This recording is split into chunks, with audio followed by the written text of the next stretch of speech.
Hello mga day, may chika ako day.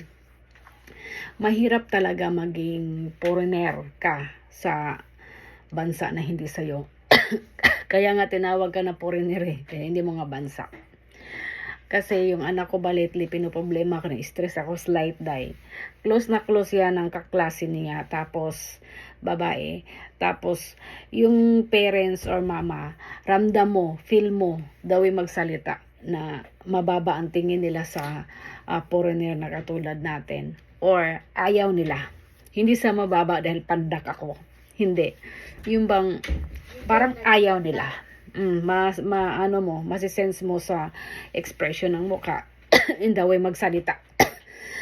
Giubo na ko dahil sika mo sa ginende maduga to tiro ka. Ngayon sa sobrang close nila dahil halos hindi sila maghiwalay.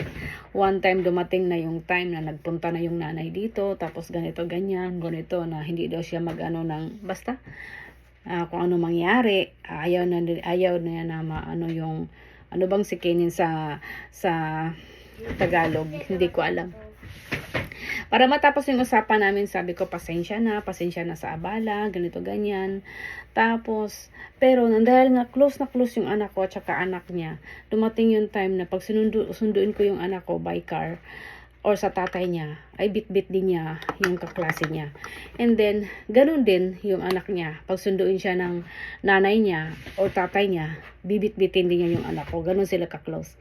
Ngayon, day, mahirap naman ipilit mo yung sarili mo sa kanila na ayaw mismo ng tao sa'yo. Yun lang nararamdaman ko.